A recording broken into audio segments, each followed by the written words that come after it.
जय जगन्नाथ मु स्वागत करुछि आपनको मो चैनल को गोटे नुआ वीडियो नहीं। आज आम तैयारी करिवा प्रेशर चिकन। दिन थिला आज शुक्रवार। स्कूल ले तो कहया को आज अंडा दिन किंतु बैचलर मानक पई चिकन दिन। तेणु बैचलर मानक सुविधा पई आज आम तैयारी करिवा बस 15 मिनिट रे pressure chicken. Pressure chicken blood pressure तो समस्त अच्छी किंतु चिकन को भी प्रेशर दिया अछि कहीं आमर जल्दी तैयारी करार अच्छी। ये मुझे चिकेन अध किले दुईटी बैचलर अध किले जथेष गोटे थर चिकेन अध किले नहीं मुझे गोटे चमच लुण आड कर सहित गोटे चमच हल्दी सहित गोटे चमच लंका गुंड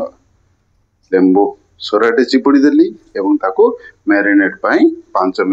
ରୁ 10 मिनिट छाड़ी देली। ये भाव में घाटी चलतु घाटी सारा गोटे कवर दे रखी दिंतु 5 ରୁ 10 मिनिट। कहीं चिकेन तैयारी कर चिकेन जेकोसी आप खाद्य तैयारी करूँ प्रथम कथा हूँ चिकेन को मैरिनेट करवा। तो मैरिनेट करने 5 ରୁ 10 मिनिट छाड़ी दिंतु। ये भल भाव आम कि सोरिष तेल को मिसई भल भाव में पुणी थे घाटी देलु आउ स्टाइल मारिकी गोटे गिन्नाटे घोड़े रखीदेलु। 5 ରୁ 10 मिनिट रेडी है। बर्तमान आम तैयारी मसला मसला नहीं मु पियाज नहीं 150 ग्राम गोटे टमाटो नहीं आलू 2टी धनिया पियाज तो कहली आपण को तापर रसुण किसी नहीं सहित अदा किसी नहीं। वर्तमान आम जो मसला तैयारी करवा से मसला ग्राइंडिंग जो मसला करवा आम किसी जिनस नवा। प्रथम आम नहीं टमाटो गोटे 4 हिस्सा कर पकईदेली कहीं ये ग्राइंडिंग कर बहुत सुविधा हम। तापर मिसईदेली मो रसुण सब गोटी गोटी छाणी आण पकई दियो कप रे अदा टी छोट छोट कर दिंतु सहित चैनल को सब्सक्राइब और शेयर भी कर दिंतु। अदा को मिसई दियो कप रे पुणी घुने अदा थिला ताको आम छोट छोट पीस करिकी पुणी थे से पकईद। गोटे फाड़ पियाज नहीं छोट छोट खंड कर मिसईद। पियाज आम पर मसला फ्राए करवा किंतु ता पूर्व आम गोटे फाड़ को एमती पेस्ट भी व्यवहार कर चू चा ची चा करके पियाज को छोटिया छोटिया जिते छोट कर भल बड़ कले भी किसी असुविधा ना कारण आप कर प्रेशर चिकेन। चिकेन जो प्रेशर सीझी जाए पियाज पियाज कड़ आस भी आराम से सीझी तेणु पुणी थे सेमती चूचा चूचा चूचा कर स्पीड काटुची से भाया स्पीड आप भी काटी दिंतु तापर पकई दिंतु। कौटी पकड़े से तो कहली पूर्व चैनल को लाइक कर दिंतु। सांग साथी बो बापा जी भी आप घर रोषे कर समस्त शेयर कर दिंतु। 2टी नहीं आलू कारण आमर आलू भारी पसंद चिकेन आलू बहुत टेस्ट लगे तेणु मुझे छोट आलू 2टा बाकी सब मसला मु ग्राइंडिंग कर देती से 2टी आलू को आपन चाहे फ्राए करके नहीं पारे सेमती भी नहीं पारे जमी नेले भी टेस्ट बहुत भल। तो आम तैयारी कर प्रेशर चिकेन से आमको दरकार गोटे प्रेशर कुकर में नेली 50 ग्राम तेल 5 ग्राम को 50 ग्राम तेल केजी को 100 ग्राम तेल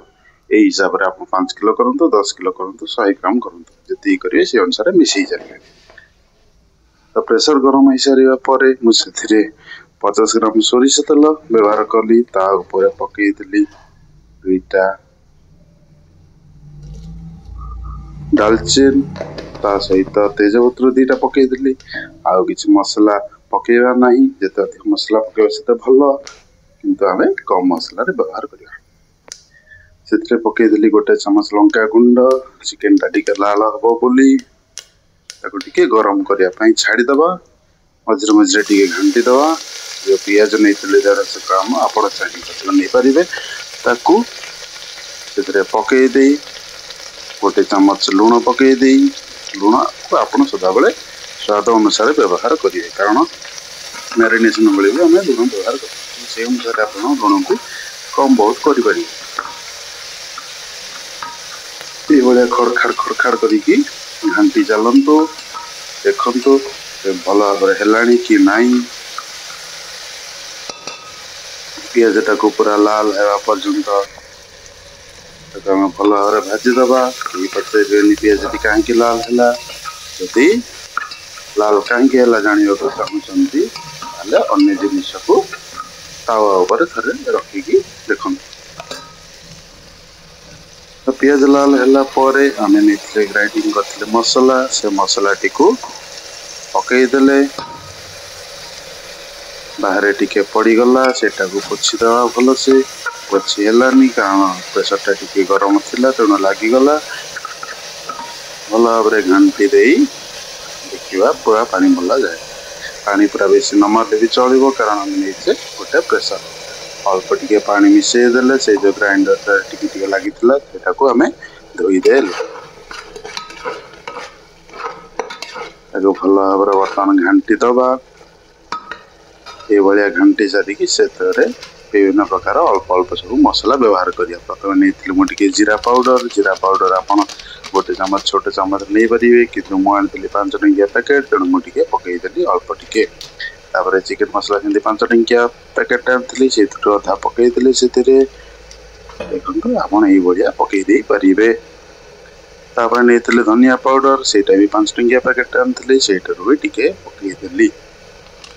सब पकई सारे टिके लाल देखा दरकार कलर आसवा दरकार से 10 टंकिया लंका गुंड आनी काश्मीर लाल आनी से पकईदेली आउ घाटी घाटी तो चलिए भल भाव घाटी चलिए जे पर्यंत पानीटा भल भाव न मरी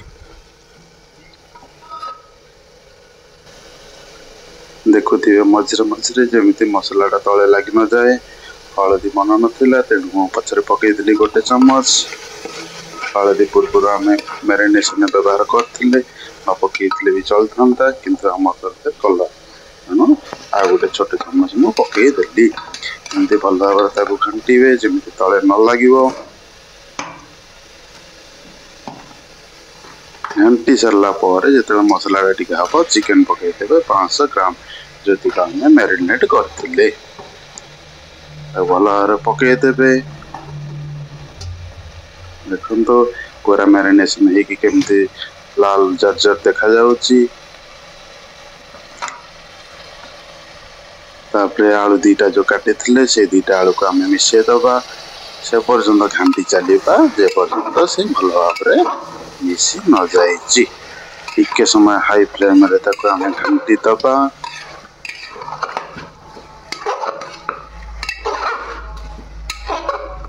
भल भाव घाटी सारा समय मो चैनल को सब्सक्राइब कर दिंतु जो मैंने नुआ देखुं जो मैंने आगु सब्सक्राइब कर दी चैनल को लाइक कर दिंतु वीडियो को सहित टे शेयर कर दिंतु बर्तमान टे पानी मिसे दबा बेसी पानी मिसेबानी बेसी पानी मिसेले चिकेन सन्तुला हो तेणु आम अल्प पानी मिसेकी भल भाव घाटी दबा देख के सुंदर देखा अल्प पानी मिसेली बर्तमान यहाँ को आम भल भाव घोड़े दबा ऊपर कवरटा देकी आम अपेक्षा करवा पूरा 3टा सीटी आसला जाए जदि हाई फ्लेम देते 4टा सीटी देते जदि स्लो फ्लेम देते सिम देते 3टा सीटी देले हो सुसा एमती आसला पर्यंत लंबा आसला पर्यंत 3टा आसला पर्यंत अपेक्षा करेंगे मुझे लो फ्लेम तेणु 3टा हुइसिल मोर होगला वीडियो को लाइक कर दिंतु बेल आइकन को दबाई दिंतु हुइसिल आसला बेले कि डरवे ना बर्तमान बर्तमान टे खोली दबा भल ऊपर गैसटा पलैला दबा खोली बर्तमान बंद सीझी भल भाव सीझी जाइए आम टे घाटी दबा टिके अधिक पानी देखा तेणु आम टे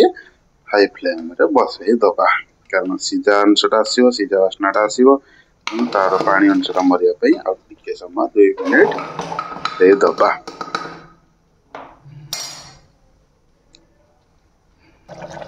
2 मिनिट ये भाया टकमक फुटी सारिया पकई दबा गरम मसला मुझे गरम मसला से पकईदी अधा तार माने गोटे चमच पकई ता सहित धनिया जी पारे फिंगाड़ी देवे नेलिया पड़ला भाया पूरा फिंगाड़ी सारे घाटी देवे। घाटी देले चिकन होगला प्रस्तुत। एवं किसी दरकार नहीं ये भाया प्लेट आनी दिया सजाई बस खाई घर को जा। बस 15 मिनट प्रेशर चिकन प्रस्तुत।